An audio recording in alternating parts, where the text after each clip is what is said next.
अस्सलामुअलैकुम। उम्मीद है आप सब लोग खैरियत से होंगे। पाथ लॉस पे एक और वीडियो। मुझे असल में एक कमेंट आया था किसी का कि जी इक्विपमेंट फाइल्स जो हैं वो हम किस तरह से उनमें कुछ तब्दीली कर सकते हैं अगर कोई ज़रूरत हमें पड़ती है। तो तब्दीली बिल्कुल कर सकते हैं। तब्दील करने के उसके 2 तरीक़े होते हैं और लेकिन हाँ, तब्दीली करने से पहले जो थोड़ा-सा मैं गाइड करना चाहूँगा कि तब्दीली बेहतर ये है कि आप खुद ना करें। इक्विपमेंट फाइल्स को आप ना चेंज करें। आपके पास किसी वेंडर की फाइल्स हैं और वो वेंडर अगर आपसे ये कहता है कि जी हमारी ये हमने इम्प्रूवमेंट ले आई है और ये हमारी जो है वो फ़र्ज़ कर लें कि आप एक वेंडर का इक्विपमेंट यूज़ कर रहे थे और उन्होंने उसमें एक ओडीयू का नया वर्ज़न डाल दिया। अब उस नए वर्ज़न में जो है वो आपकी जो थ्रेशोल्ड रिसीवर थ्रेशोल्ड आपका इम्प्रूव हो जाता है, फ़र्ज़ कर लेते हैं, या आपकी ट्रांसफ़र पावर बढ़ जाती है। तो उस सूरत में बेहतर यही है कि आप उस वेंडर से कहें कि वो आपको ऑफ़िशियल तरीक़े से नई फ़ाइल्स आपको दे। और ख़ास तौर पे अगर आप कस्टमर के लिए काम कर रहे हैं तो क्योंकि अगर आप किसी कस्टमर के लिए काम कर रहे हैं और आप एक फ़ाइल को मॉडिफ़ाई करके और आप उस कस्टमर को एक डिज़ाइन जमा करा देते हैं, तो अगर तो वो कस्टमर ठीक है कि वो कस्टमर भी हर तरह के होते हैं। अगर वो कस्टमर को कुछ पता ही नहीं चलता है और कस्टमर आपकी फ़ाइलें एक्सेप्ट कर लेता है तो ठीक है, यानी फिर अल्लाह की यही मर्ज़ी है। वैसे कस्टमर इतने सादे नहीं होते हैं दुनिया में जितने कस्टमर हमने देखे हैं, कि जब हम भी कस्टमर की तरफ बैठे हुए थे तो कस्टमर की तरफ इतने सादे लोग नहीं बैठे हुए होते हैं। एक रैंडम चेक एक कस्टमर करता है फ़ौरन। रैंडम चेक करना इतना मुश्किल नहीं होता है, बड़ा आसान होता है। तो आप एक रैंडम चेक में फँस जाएँ अगर, तो वो एक बहुत यानी ये एक मैं अगर कस्टमर की तरफ बैठा हूँ और अगर मैंने ये रैंडम चेक में पकड़ ली ये चीज़, तो ये मेरे लिहाज से ये बहुत बड़ी चीज़ है, यानी कि आपने जो है वो एक फ़ाइल मॉडिफ़ाई की हुई थी। आप एक गलत पैरामीटर यूज़ कर रहे थे। आपको ये बाद में साबित करना पड़ेगा कि आपने मॉडिफ़ाई तो की थी लेकिन आपने सही पैरामीटर यूज़ किया था और बहुत मुश्किल हो जाएगा। उससे कहीं बेहतर ये है कि आप जो इक्विपमेंट वेंडर है, आप उससे कहें कि वो आपको नई फ़ाइल्स प्रोवाइड करे और आप वो नई फ़ाइल्स यूज़ करें।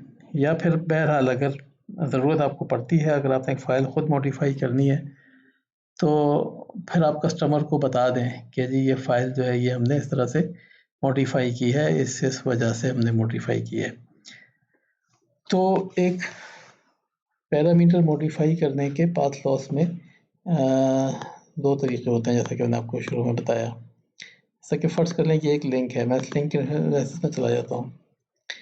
अब इस लिंक में ये एंटीना लगा हुआ है और इस लिंक में ये एक रेडियो लगा हुआ है।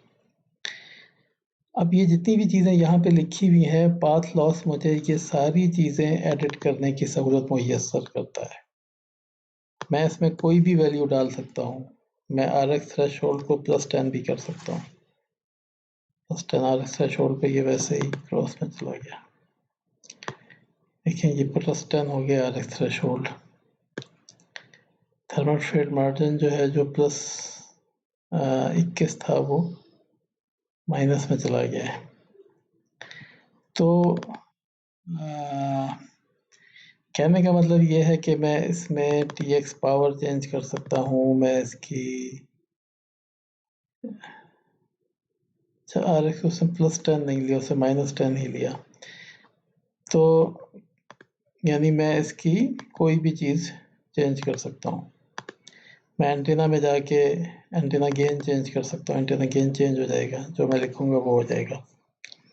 लेकिन ये जो चेंजेस मैं कर रहा हूँ, ये चेंजेस पाथ लॉस जो है वो लिंक फ़ाइल में करता है।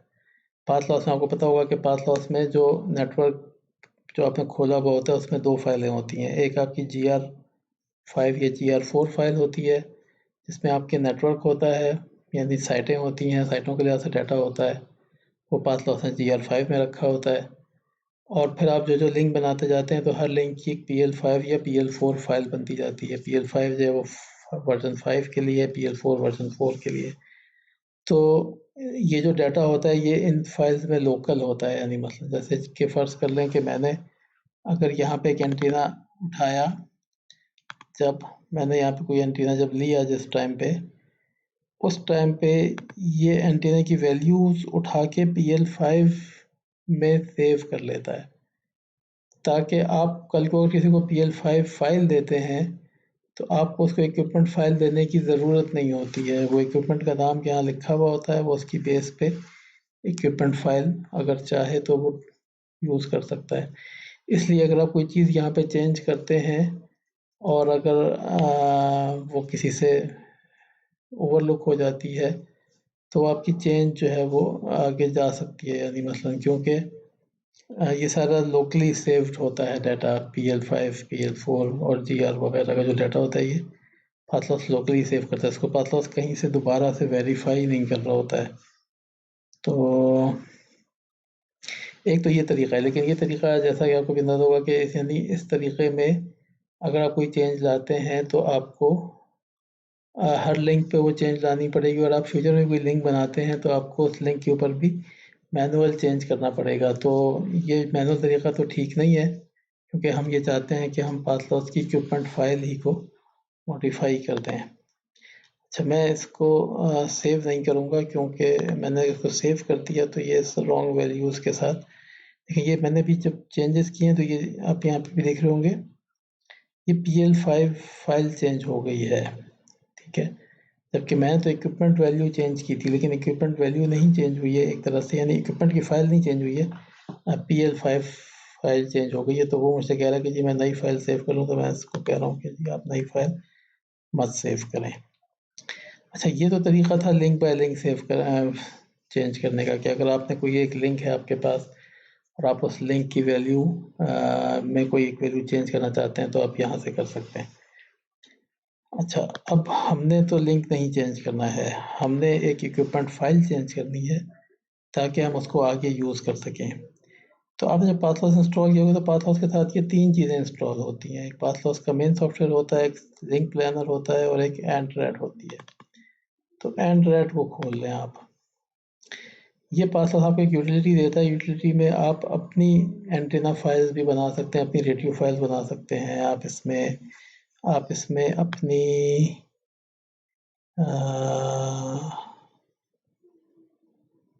आप इसमें अपनी ट्रांसमिशन लाइन्स की फाइल भी बना सकते हैं वैसे। तो इसमें आप चले जाएँ, इसमें जाके आप फाइल में जाके, और आपको जो वेंडर ने जो भी फाइल दी हुई है, फ़र्ज़ कर लें जो भी फाइल है, ये एक फाइल है, ये एक इक्विपमेंट फाइल है, ये फाइल मैं खोल लेता हूँ। ये एरिक्सन TN की फाइल है, ठीक है। इस फाइल का नाम है, ये माइक्रोवेव रेडियो है, PDH है।